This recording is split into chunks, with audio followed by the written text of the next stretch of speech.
passé.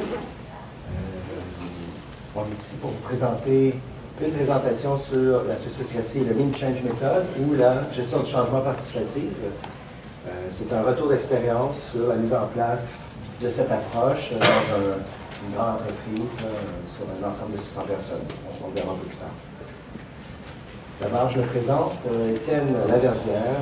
Ça fait près de 20 ans que je travaille dans le domaine des TI. J'ai eu un parcours progressif. J'ai fait du développement logiciel, de l'architecture, du chef de projet, Scrum Master, et depuis 2012, je me spécialise, je me concentre à faire du coaching agile. Je travaille autant en France qu'ici à Montréal. J'ai fondé Digital Tango. C'est une entreprise spécialisée en conseil en agilité d'entreprise et en transformation agile des grandes entreprises. Je suis formateur SAFe, Scale Agile Framework, ici à Montréal et aussi à Paris. Donc, je m'appelle Eren Faucon.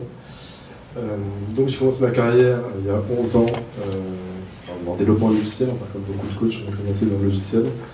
Et depuis à peu près 5 ans, je suis dans le conseil en organisation et management. Donc j'accompagne des entreprises de l'agilité stratégique à l'agilité opérationnelle et organisationnelle. On est en petit comité, donc je pense qu'on pourra échanger durant cette session-là. Donc n'hésitez pas à intervenir durant la session. Merci. Donc, le sommaire de notre présentation, on va se donner une définition de l'agilité d'entreprise et on va analyser, regarder 3 écueils à la transformation des entreprises dans l'agile. Et on va définir un concept, le pouvoir de conscience, de prendre conscience. Et on va voir deux techniques, 2 approches. La première, c'est le Lean Change Method, comment rendre possible le changement par l'expérimentation. Et la deuxième, c'est la sociocratie, c'est comment auto-gouverner le changement par la décentralisation du changement. Et on va terminer par un retour d'expérience et des conclusions. D'abord, l'agilité d'entreprise, c'est un sujet d'actualité. Depuis 5 ans environ, on a vu surgir plusieurs cadres, plusieurs frameworks, tels LESS, Scale Agile Framework, Nexus, Chromatical, qui sont des frameworks, des cadres pour les technologies de l'information. Mais aussi, on a vu des modèles, le modèle TEAL, par exemple, ou Sarcel en français, dans Reinventing Organization, qui propose plutôt des cadres, des organisations agiles, innovantes, libérées. Et on retrouve dans à peu près le même niveau, le même domaine, l'holacratie, qui est inspirée d'ailleurs de la sociocratie. On va se donner une définition d'agilité d'entreprise pour débuter. On va dire que c'est une capacité de l'organisation de pouvoir se remodeler en continu, de pouvoir remodeler ses rôles, son leadership, ses processus, ses pratiques, sa vision et même sa raison d'être en fonction des enjeux, en fonction du contexte, qui est lui-même mouvant. Donc, une entreprise agile est portée par une transformation continue. Elle est en mesure de s'adapter et d'innover perpétuellement. C'est dire aussi que cette transformation doit être soutenable. Au même niveau, c'est la même idée que lorsqu'on parle d'une équipe Scrum, le rythme du développement doit être soutenable perpétuellement. Et pourquoi on se donne cette définition d'agilité d'entreprise? C'est que ça existe déjà au sein des équipes. Au sein d'une équipe Scrum, d'une équipe agile, on parle d'hyper-performance. On parle d'une équipe qui a conscience des enjeux, qui est autonome, consciente, qui est en mesure de se réadapter perpétuellement, d'adapter ses rôles, son organisation du travail, ses processus en fonction des enjeux. Les qualités de ces équipes sont, on parle d'auto-organisation, d'autogestion, on parle d'individus intègres, authentiques dans le cadre de l'équipe agile. La collaboration, la synergie sont des valeurs clés. Et on parle aussi de leadership situationnel, c'est-à-dire que le leader prend le rôle en fonction de la situation.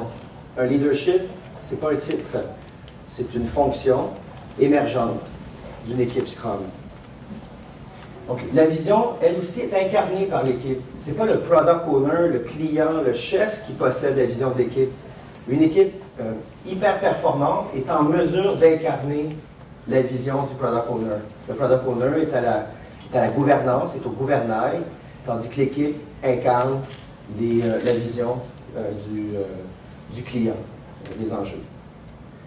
Toutefois, lorsqu'on essaie de répliquer ce modèle au niveau de l'organisation, c'est plus difficile. La politique interne, la culture d'entreprise, le manque de tolérance à l'expérience, tandis que dans l'équipe Scrum, dans l'équipe Agile, on avait une haute tolérance à l'expérience. On était capable d'expérimenter et de regarder à la rétrospective si notre expérience avait fonctionné. Mais au niveau de l'organisation, la culture prend le dessus. Les silos empêchent de percevoir la chaîne complète de production de valeur. On n'incarne plus la stratégie, on n'incarne plus la vision de l'entreprise. On est pris dans les silos, dans des postures partielles, dans des visions partielles. Les postures carriéristes, les comportements individualistes empêchent la collaboration, la synergie. Et on utilise la fonction, le titre, comme tremplin personnel de promotion et non pas comme tremplin collectif de promotion. Grosso modo, on a une incapacité de changer les valeurs, le mode de fonctionnement d'une organisation agile dans la plupart du temps. Transformer une entreprise, c'est complexe. Ça touche plusieurs domaines, plusieurs services. D'abord, les pratiques et les processus. On peut aborder la transformation agile en modifiant les processus. On va modifier d'abord l'agilité, les pratiques typiques agiles, à la limite le mode de recrutement, les objectifs individuels versus les objectifs collectifs, la notion de la qualité, la façon d'écrire les besoins. L'autre domaine, c'est le système et l'organisation. On ne peut pas seulement toucher aux pratiques et aux processus, il faut aussi toucher à l'organisation du travail. Qu'est-ce qu'une valeur livrée? Comment calculer cette valeur livrée? Comment aligner les budgets et la finance sur les nouvelles pratiques agiles?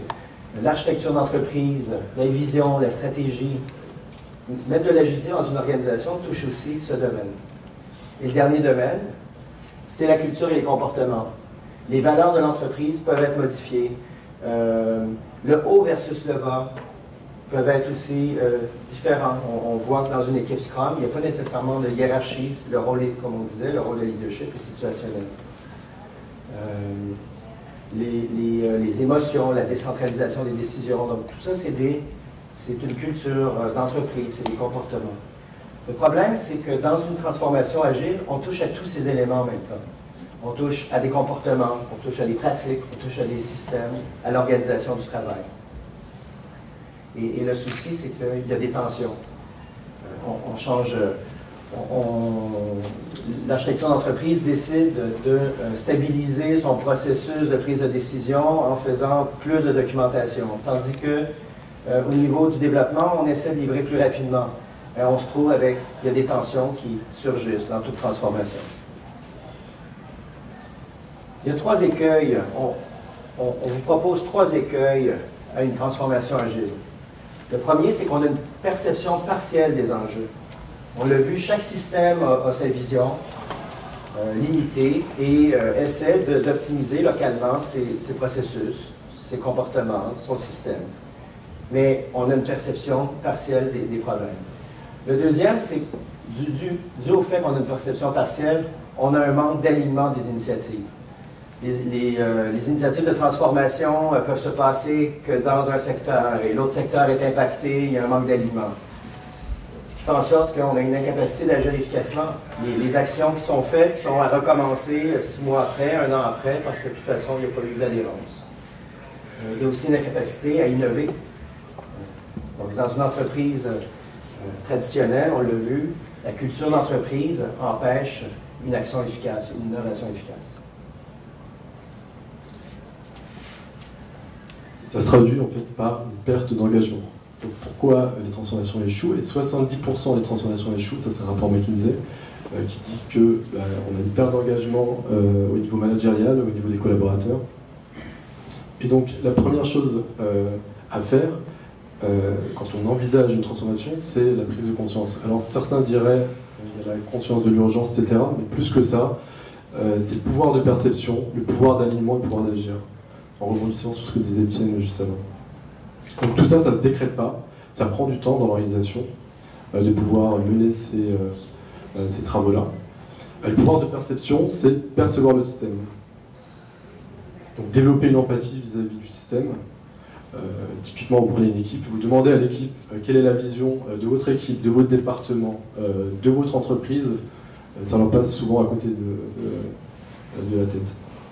Ils ne sont pas du tout concernés par ces enjeux-là. Donc comment le système, lui, est capable aussi d'intégrer ses composantes locales et comment le local est capable d'intégrer le système. Donc on va le voir tout à l'heure via le dispositif, à quoi ça correspond.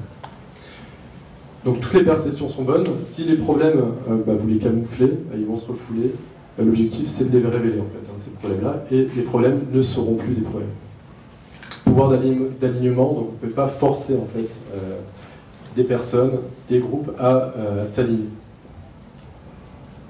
On ne peut pas leur dire, mettez-vous ensemble et puis mettez-vous d'accord. C'est pas comme ça que ça fonctionne.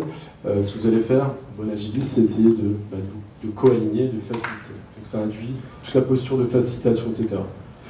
Et on montrera qu'à l'échelle d'une organisation, on est capable d'envisager la facilitation. Et le pouvoir d'agir, c'est la capacité à l'organisation de pouvoir créer un espace où on va pouvoir expérimenter.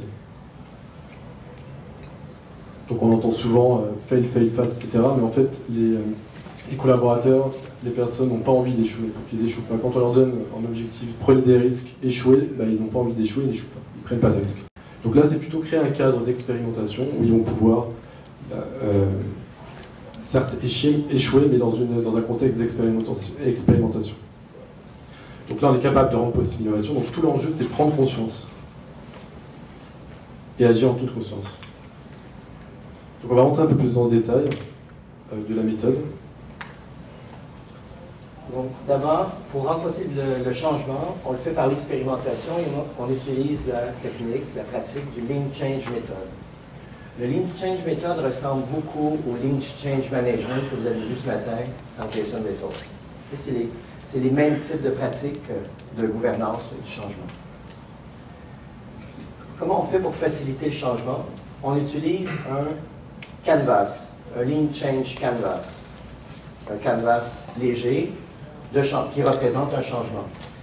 Toute cette approche est décrite dans le livre de Lean Change Method de Jeff Anderson, qui est disponible en ligne. Donc, on facilite le changement d'abord en le rendant visible. En rendant visible l'urgence, la vision, les acteurs, les gains, les bénéfices, les engagements, l'engagement moyen. Et pour les lecteurs de Kotter, c'est les mêmes étapes que les 8 étapes de Kotter qu'on trouve dans Leading Change. C'est un livre important, je crois que c'est 1996. Donc, d'abord, pour prendre conscience de ce qu'on doit changer, on doit d'abord le percevoir. Et percevoir le changement, ça passe par percevoir l'urgence de changer, percevoir le problème. Et on le contextualise dans une vision. On a ce problème parce qu'on cherche à atteindre un objectif global. Et à travers cet objectif, on fixe un état cible. On se donne un état cible. On va le voir par un exemple concret. On a un groupe de développement, ils ont un problème. Le problème, il énonce ainsi, on a trop de bugs en production. Nos processus de développement sont peu efficaces. Le problème est énoncé ainsi. Et comment on constitue le cercle de travail? C'est des gens qui décident de venir travailler sur un canevas. Okay? C'est un cercle émergent. C'est quelques personnes de développement qui décident de prendre le problème et de dire « Étienne, j'ai besoin de toi, je veux faire un exercice de Lean Change Method. » Donc, on les met ensemble et on énonce un problème. Nos processus de développement sont plus efficaces. Et je leur demande, c'est quoi votre vision dans le fond? Vous voulez être où? Ben, notre vision, c'est de livrer des produits de qualité de façon continue. C'est ça notre vision. Ah, c'est bien. Alors, votre état cible. Et là, il y a une subtilité. On a un autre coach qui arrive dans la salle et qui dit, Vous avez des problèmes de développement peu efficaces. Ce que je vous propose, c'est de faire du TDD. Vous n'avez pas de structure de Test Driven Development, vous n'avez pas développé cette structure. Je vous propose qu'on la mette en place. Ça va répondre aux problèmes du processus de développement peu efficace. Les développeurs disent « Oui, c'est intéressant. » Alors, qu'est-ce qu'il faut faire pour mettre en place ces pratiques de TDD? Bien, on doit aller chercher d'autres joueurs. Les joueurs, ça va être d'autres développeurs, ça va être les analystes métiers, les business analysts. On va aller chercher les tests, on va aller chercher l'exploitation. Parce que notre objectif, c'est de créer le changement de façon négociée avec le reste de l'organisation. Et les agents du changement, c'est les développeurs, les business analysts, les coachs et les Scrum Masters. La particularité de l'approche du Lean Change Method, c'est que c'est similaire à une rétrospective Scrum, mais très rapidement, on va chercher les autres personnes dans l'organisation pour trouver notre solution, pour trouver la solution pour répondre à l'urgence. Donc, c'est une approche qui est systémique. Au lieu de régler le problème localement, on cherche à le régler de façon systémique. Donc, effectivement, on peut aller chercher les tests et l'exploitation. Suite à une discussion, à une négociation, on se rend compte que le problème, qu'il y a trop de bonnes en production, ça ne vient pas des processus de développement plus efficaces, ça vient en fait du fait que l'écriture des besoins par les business analysts n'est pas alignée avec les pratiques agiles. On se rend compte à travers la discussion que le vrai problème, c'est que les business analysts écrivent des besoins extrêmement détaillés et donnent ça aux développeurs. Les besoins sont très détaillés, les développeurs commencent à coder. À la dernière minute, il y a un changement et il y a un nouveau besoin qui a été modifié, qui est donné aux développeurs très rapidement, puis les développeurs sont obligés de coder très rapidement la fonctionnalité, ce qui crée des bugs en production. Et donc, notre état cible, c'est plus qu'on fasse du TDD, ce qui était la proposition originale d'un coach, mais la proposition émergente, la solution émergente, c'est de dire que les BA devraient pratiquer l'agile. Et là, on ne sait pas trop comment, mais on le sait que si les analystes business sont capables d'écrire de l'agile, d'écrire des user stories, on arriverait probablement à une meilleure qualité, c'est-à-dire de livrer des produits de qualité de façon continue. Et c'est là qu'on se donne les moyens d'agir. On regarde la slide suivante et on se dit dans le fond comment on pourrait mettre en place notre solution. Et là, à travers la négociation, les analystes métiers disent on n'a pas d'argent pour se former à l'agile, on n'a pas les budgets, les user stories, il n'y a personne qui connaît ça, on ne sait pas comment faire ça. Alors, les développeurs disent on va vous consacrer du temps pour vous montrer comment écrire les user stories. Alors, il y a un engagement de moyens. Les développeurs vont consacrer 10 heures à la formation des business analysts. Et les actions, c'est qu'on va préparer un cours par les développeurs, on va former les business analysts, puis il va y avoir un suivi par les coachs. Et nos critères de succès, maintenant, pour répondre à cette urgence, c'est de dire que 100% de la rédaction des besoins, dorénavant, dans ce groupe de travail, sera fait en mode agile. Et on se crée un plan de communication parce qu'on veut tout suivre. On va annoncer une formation aux business analysts et on va faire une présentation des résultats. Et c'est ainsi qu'on va avoir le gain. Donc, on a communiqué et on a co-créé, co-aligné un changement. Ce qui est important ici, c'est qu'on cherche à créer le changement le plus petit possible, qui va avoir un effet sur notre mode de travail. On ne cherche pas à dire oui, c'est vrai, les business analysts sont dans un autre département, donc il faudrait restructurer la façon dont on travaille pour prendre les business analysts pour les mettre en tant que product owner. On cherche finalement le quick win. Qu'est-ce qui va résoudre le problème le plus rapidement possible et qui va faire en sorte qu'on va se rapprocher de notre vision de livrer les produits de qualité de façon continue.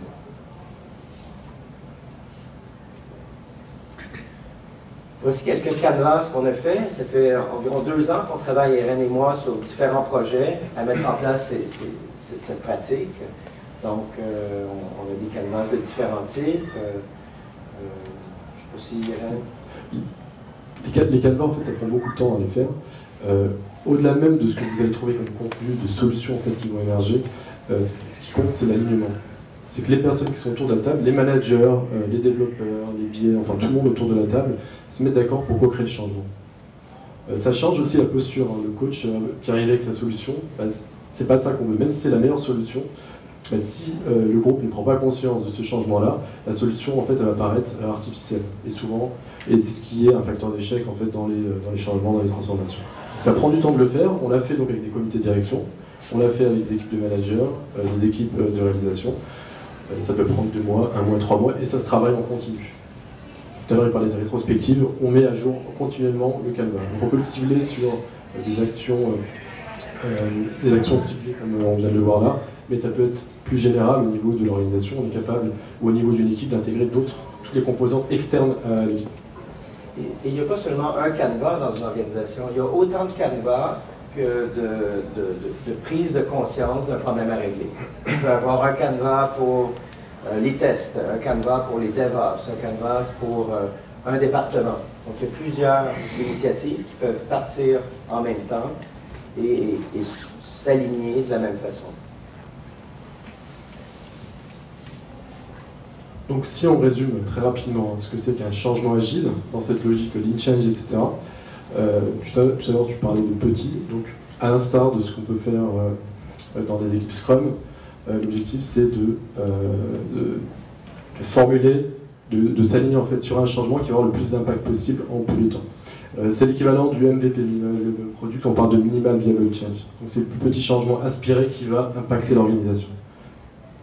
On parle de démarche expérientielle, similaire à ce qu'on trouve dans Design Thinking. Donc on met le collaborateur au centre, le bénéficiaire du changement, et on va essayer de détecter ses frustrations et co-construire avec lui en fait la meilleure solution. Itératif incrémental parce qu'on va intégrer en fait tous les rituels agiles, etc. Donc on crée un dispositif qui est plus ou moins parallèle, et puis on va se faire des stand-up tous les 2-3 jours, peut-être pas tous les jours parce qu'on ne fait pas du développement, des reviews, des rétrospectives, parallèle aussi à l'équipe Scrum, pour pouvoir incrémenter et itérer sur le changement. Expérimental parce qu'on lance des expériences, sans trop prendre de risques. On prend le risque ensemble en fait. Si en tant que coach j'arrive et j'apporte la solution, je prends un risque majeur. Donc là, si on dit qu'on co-construit ensemble, ce risque-là il est partagé.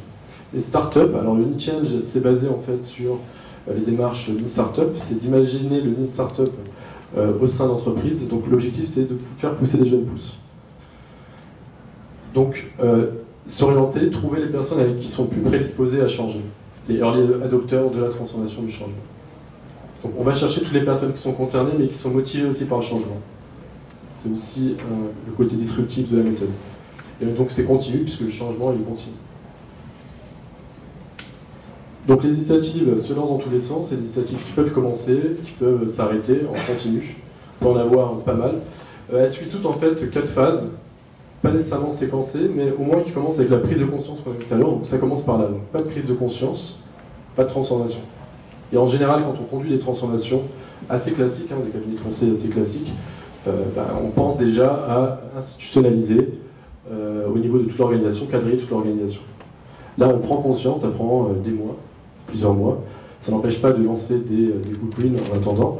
On co-crée, négocie le changement, on émet des hypothèses, trouve les early adopters, on engage, on vérifie donc, les hypothèses de départ.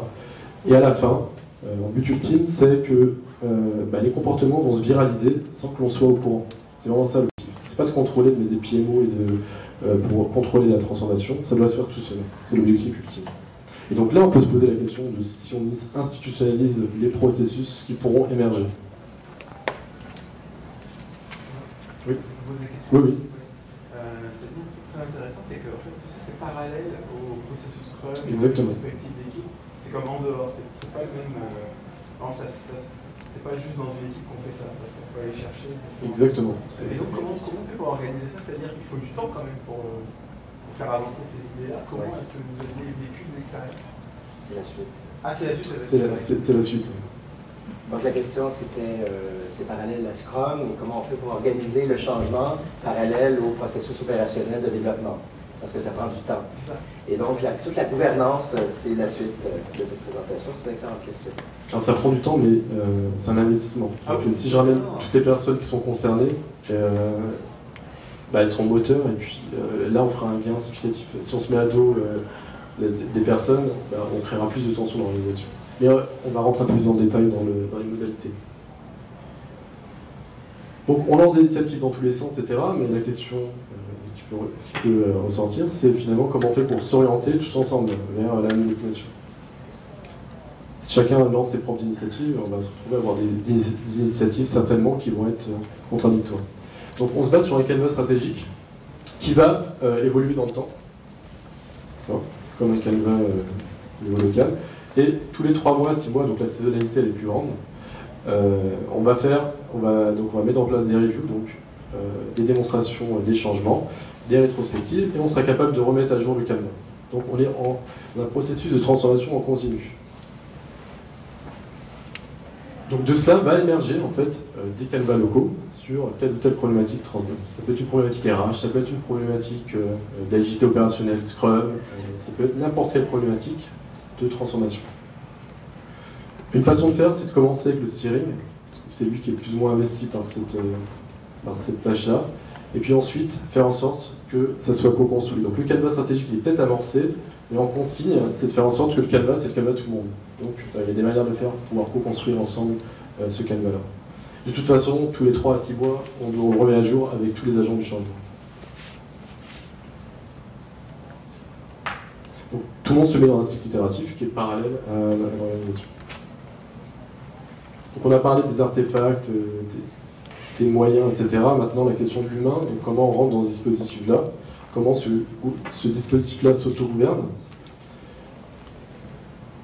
Donc on s'est basé sur les principes de la sociocratie. Vous connaissez peut-être la sociocratie? Qui connaît la sociocratie ici? Qui connaît l'holacratie? 2, 3, bon. Ça y ressemble. L'holacratie est basée sur les principes de la sociocratie. Donc la sociocratie est née dans les années 70 en Hollande par Edenburg, qui a hérité en fait de son entreprise familiale, de son père, et puis s'est rendu compte qu'en prenant le rôle de président, il se retrouvait confronté aux problématiques des entreprises traditionnelles, problématiques de politique interne, de bureaucratie, etc. Et il ne supportait pas. Donc il pouvait faire grossir l'organisation, il a préféré plutôt se concentrer sur le bien-être, la raison d'être de l'entreprise, pourquoi on est là, et surtout améliorer les fonctionnements de l'organisation. Donc l'objectif, c'est de créer un modèle de gouvernance adaptatif, donc parallèle à l'organisation, qui vise à développer l'intelligence collective et décentraliser les prises de décision. Donc il y a 4 principes assez simples. Comme tout principe simple, c'est difficile à mettre en œuvre. Donc le principe du cercle, en fait, c'est un groupe de personnes auto-organisées, qui correspond en fait à une équipe opérationnelle, qui va réfléchir sur son modèle opérationnel en s'ajustant en continu les modes de fonctionnement. Ils vont écrire leur mode de fonctionnement et puis ils vont itérer dessus pour pouvoir les améliorer. Le principe de consentement, là, est contradictoire en fait par rapport au consensus. Consensus, c'est tout le monde dit oui. Donc quand quelqu'un dit non, c'est le veto. Et puis on bloque le process. Là, c'est personne dit non. En fait, toute proposition est acceptable. L'objectif, c'est d'améliorer cette proposition-là en prenant en compte tous les points de vue. Et pour prendre en compte tous les points de vue, on émet des objections. Tout à l'heure, je disais, le problème n'est pas un problème, c'est que l'attention, en fait, permet de s'améliorer et d'avancer tous ensemble. Donc on émet des objections volontairement et on aide les personnes à émettre des objections pour pouvoir améliorer la proposition au départ. Et ça se fait sur les problématiques de fonctionnement, les modes de fonctionnement. Le double lien, donc c'est un principe qui vient de la systémique, de la cybernétique. On parle d'injonction contradictoire, donc on sépare des intérêts qui sont divergents. Vous pouvez le voir hein, dans Scrum, ce qui s'est passé avec Scrum, le chef de projet avait sur la tête, était garant en fait du périmètre, de la qualité, etc. Et puis on a séparé les rôles en product owner, celui qui est garant de la vision, facilitateur, Scrum Master qui est garant plus ou moins du process, et puis l'équipe qui est garante de la qualité du processus opérationnel. Donc là on voit qu'on sépare les intérêts. Donc, les deux intérêts, c'est le premier lien qui est la vision, qui est garant de la vision en fait, le leader, et le deuxième lien qui est le représentant, vous voyez dans le schéma à gauche, qui lui va rendre compte des résultats. Et le facilitateur qui est l'équivalent du Scrum Master. Donc quel est l'intérêt de faire ça par rapport à une organisation traditionnelle? C'est d'avoir une communication qui est bidirectionnelle. Elle n'est pas seulement ascendante, elle est ascendante, elle n'est pas seulement descendante, elle est ascendante et descendante. Donc si vous voulez faire le lien avec ce qu'on voit en Scrum par exemple, le premier lien, le lead, celui qui a leadership, c'est le product owner. le facilitateur, c'est le Scrum Master. Les membres, de toute façon, sont garants du processus opérationnel. Et deuxième lien, ça c'est une nouveauté par rapport à Scrum, c'est lui qui rencontre des résultats aux autres cercles. En fait.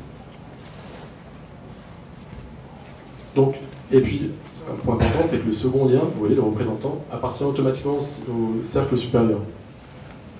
Donc il va participer aux décisions de gouvernance au cercle supérieur. C'est une révolution assez majeure. Moi, je l'appelle le représentant syndical. C'est un représentant élu par le groupe pour aller les représenter auprès d'un groupe supérieur, un groupe de gouvernance. Donc, on enlève le conflit d'intérêts. C'est-à-dire le product owner qui donne les ordres ne donne pas le statut. On a l'ordre juste avec le représentant. Et puis, aujourd'hui, en fait, dans une organisation traditionnelle, le manager lui porte ces trois rôles. Là, on divise les trois rôles. Pour que ça marche, tout ça, il faut que, tout à l'heure on parlait d'alignement, etc., de vision. La vision, la mission et les objectifs sont déclinés dans tous les cercles. On commence avec le steering, et puis on décline ça sur tous les cercles. Chaque cercle doit se positionner, s'auto-positionner par rapport aux autres cercles. Ça, c'est majeur. Et enfin, toute tension est traitée, donc on a un backlog de tension. Dans ces organisations-là, il n'y a pas de syndicat, justement. Parce que toutes les tensions sont traitées, à tous les niveaux de l'organisation. Donc si un cercle n'arrive pas à résoudre la tension, elle est remontée au cercle supérieur. Donc le dispositif qu'on a créé et qu'on a expérimenté, c'est une synergie en fait, du lean change et de la sociocratie, en prenant le meilleur des deux. Donc ce dispositif-là va se calquer sur l'organisation existante. On a un cadenas pour s'aligner sur les enjeux de la transformation globale, et chaque cercle va s'auto-positionner par rapport à ces enjeux-là. Et on introduit la notion de double lien, de facilitateur. On ajoute aussi toutes les instances agiles, hein, stand-up, rétrospective, etc. Et ce qui est important, et pour que ça fonctionne, il faut que les personnes qui contribuent soient motivées et engagées. On ne comprend pas ceux qui ne sont pas motivés. Une transformation classique, on cadrerait toute l'organisation et puis on essaierait d'en faire la politique pour pouvoir intégrer tout le monde. Non, si vous êtes motivé, vous rentrez dedans, et là on voit révéler du leadership. C'est donc une hiérarchie, ou du moins c'est une organisation parallèle à l'organisation formelle. Donc c'est une organisation informelle qui expérimente constamment sur l'organisation formelle. Elle ne la remplace pas. Donc, et ça c'est une innovation assez majeure, c'est que le steering co là, vit de l'agilité, fait des stand-up, fait des rétrospectives, et ça bouleverse complètement leur mode de travail précédent. Et les managers vivent l'agilité de manière collective. Alors on parle souvent de servant leadership, on a un manager qui tourne autour des équipes pour essayer de les aider, etc. Là c'est plus que ça, c'est les managers se mettent ensemble pour pouvoir l'idée de la transformation. Donc tout le monde vit l'agilité à son niveau. Est-ce que ça a répondu à une partie de la question? Sur l'engagement, ça coûtait cher, c'est ça? Non, je dis que ça coûtait cher, je dis que c'est plus l'organisation du temps. Je suis intéressé par ça, si vous aviez du vécu là-dessus. Alors déjà d'un point de vue formel et même légal, c'est que quand on commence à travailler avec le STIRCO et sur le Canva, il y a la case engagement et elle est primordiale. Donc quel temps on donne aux personnes qui vont rentrer dans le dispositif? Donc ce qu'on essaie de fixer, c'est minimum 10 à 20% du temps pour des managers. Sachant que ça n'impacte pas trop leur travail, puisque normalement le manager accompagne la transformation, c'est des agents du changement normalement, au-delà des gestionnaires et la dette des gestionnaires. Donc ça n'impacte pas trop et donc on est capable de le formuler. Pour les opérationnels, c'est un peu plus difficile, mais au fur et à mesure, on a une stratégie de déploiement, on est capable de réintégrer les collaborateurs et des collaborateurs se révèlent et deviennent leaders aussi de cercle. Donc tout le monde peut être leader à terme. Donc on y va de manière progressive, on n'ouvre pas tout le monde dès le départ. Les managers ont déjà été leaders à un moment donné dans leur vie, donc on leur donne l'opportunité de rester leader, de rester leader. Et aux opérationnels, de devenir leader à terme.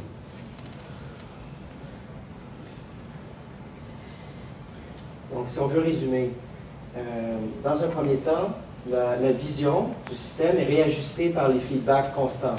Les représentants font monter l'information vers le steering, vers la gouvernance de la transformation, et donnent leur juste sur la vision. Donc, vision réajustée, on continue par les feedbacks de terrain. Toutes les strates managériales deviennent des agents du changement. c'est un modèle fractal, c'est un modèle où chaque cercle a un pouvoir d'action, un pouvoir de réajustement. Et surtout, ne remet pas en cause l'organisation existante. On ne transforme pas l'organisation existante dans un geste important. Dans le fond, on met en place une organisation parallèle qui fait des petits changements. Les managers vivent l'agilité localement, avec tous les rituels, en fonction des principes de gouvernance qui se sont donnés au sein de leur cercle. On leur demande simplement d'avoir les 4 rôles de la sociocratie, la gouvernance dynamique, d'avoir un représentant dans les cercles supérieurs, d'avoir un facilitateur, etc. Et on crée une vraie coalition de managers et de collaborateurs qui s'autogouvernent au sein de leur cercle, mais aussi avec les autres cercles supérieurs. Et enfin, on fait de la co-construction, de la transformation avec des personnes motivées. Ce qui est important de dire, c'est qu'on évite la politique en faisant en sorte que toute l'organisation du changement est actualisée par des gens motivés qui veulent réellement faire un changement dans l'organisation. Oui. Donc, ces individus-là se proposent pour chacun de ces cercles. Alors au départ, il y a plusieurs manières de faire, mais ce qu'on a fait souvent, c'est par cooptation des départs pour créer un noyau dur, et puis ensuite de faire des séminaires, si c'est des managers ou bien les collaborateurs, pour pouvoir intégrer les autres collaborateurs dans le dispositif. Mais on essaie pour que ça soit pérenne, en fait, il faut que les corps soient soudés, et souvent ça se passe par cooptation, donc les gens se connaissent déjà, etc. Ça permet de développer le leadership, etc. Donc si on partait from scratch avec tout le monde peut rentrer dans tous les cercles, il ne va pas se passer grand-chose, parce que le temps de formuler une vision, de s'aligner, il se passe beaucoup de temps. Donc si on se connaît déjà, ça va beaucoup plus vite. Il y a plusieurs stratégies selon les contextes en termes de déploiement et d'engagement. Donc on a tenté l'expérience dans un groupe de télécommunications français. Alors là, c'était une filiale de 3000 personnes qui était branchée sur l'innovation. Donc ils vivent une transformation depuis plusieurs années. Donc, je les ai accompagnés pendant 2 à 3 ans sur ces enjeux-là. De nombreux enjeux, donc forte concurrence, de nouveaux enjeux technologiques et humains, mobile to mobile, les objets connectés, le cloud, la digitalisation, les métiers qui se transforment, hard vers le soft, etc. Alors des cellules de transformation sont lancées sur différents périmètres, de manière plus ou moins isolée, informatisation, DevOps, cloud, agilité, etc., mais non coordonnée localement. Et des projets en mode agile depuis plusieurs années déjà, 5 à 10 ans. Parallèlement à ça, des démarches de transformation managériale. En termes de posture moyenne, là on est sur du comportemental qui visait à faire des managers des agents du changement. Nous on s'est greffé dans ce dispositif-là et on a coordonné toutes ces initiatives-là par entité. Donc 3 entités de 300 personnes, la dernière un peu différente. Donc la première entité, c'est une entité thématique qui est focalisée sur les enjeux business, innovation business. Donc vous voyez qu'il y a les cercles steering, etc. Donc le codir s'est mis en mode agile, et des cercles transverses qui se sont créés avec des managers et des collaborateurs. Deuxième entité, c'est une entité dite de service, qui fournit des services à l'organisation en termes de continuous delivery, stratégie test, sur du hard, sur du soft, sur des infra, etc. Un peu différent en termes de contexte, puisqu'on a aussi déployé au niveau des départements et des équipes ce dispositif-là. Donc on peut le faire de manière transverse sur des enjeux transverses par rapport au canal stratégique. On peut aussi le déployer au niveau des équipes, des départements, 50 personnes, 20 personnes pour les équipes, etc. etc. Et l'objectif, c'était de vivre l'agilité dans un contexte différent. Et ensuite, si ça leur plaisait, en fait, ils voudraient le déployer à leur niveau. Donc le directeur du département monitoring, par exemple, il est venu me voir, il m'a dit « Ah ouais, c'est super ce qu'on fait dans le CODIR, est-ce qu'on peut le faire dans mon département ?» Donc on l'a fait dans son département. Donc ça prend du temps, ce genre de transformation, puisque ça ne marchait pas réellement naturel, par viralisation naturelle. Mais quand ça marche, ça prend, ça fait ses fouilles. Et le dernier, c'est un peu différent. Donc on a un site physique où où l'objectif c'était de le revivifier. Parce qu'on a plein d'entités qui sont dans le site, mais elles ne se parlent pas nécessairement. L'idée c'était de créer une synergie entre toutes ces entités-là, dont les deux que vous avez vues là. Donc on a reconstitué là, c'est l'expérience intéressante, on a reconstitué, on n'est pas parti d'un steering qui existe déjà, un cercle corps que vous voyez là, avec des responsables de départements d'entités différentes. On a créé un cœur, créer le cœur ça a pris 2 mois à 3 mois, et des cercles se sont créés sur budgétisation agile par exemple, transformation, relations extérieures, etc. Créer une showroom en interne pour rayonner. Et ce qui est intéressant, c'est que ce cercle corps-là, en fait, a délégué sa tâche aux représentants leaders de tous les cercles. Donc le cercle corps, en fait, c'est devenu c'est plus le cercle des premiers qui ont contribué, donc des responsables départements, mais les leaders et les représentants des autres cercles. Et le cercle corps, en fait, est devenu le cercle facilitation, en support des autres cercles. Sachant que la responsable du site, c'était une des membres du CODIR, des 3000 personnes.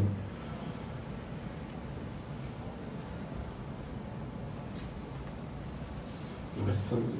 Oui. Alors, devenir agile, c'est remettre en place le pouvoir de perception, redonner la capacité au système, aux différents groupes de voir les changements de façon systémique. C'est développer la vision aussi à tous les niveaux, local, au niveau global, et ce, en continu. Et c'est de redonner le pouvoir d'alignement, de co-aligner les différentes instances, les différents cercles, avec des canevas cadencés qui évoluent de façon continue. On permet l'auto-organisation des cercles, les cercles entre eux, les cercles à l'interne, et l'alignement est aussi de haut vers le bas, et de bas vers le haut, dans la communication bidirectionnelle. Et enfin, le pouvoir d'agir, donc on a créé un cadre dans lequel on pouvait expérimenter sans se brûler.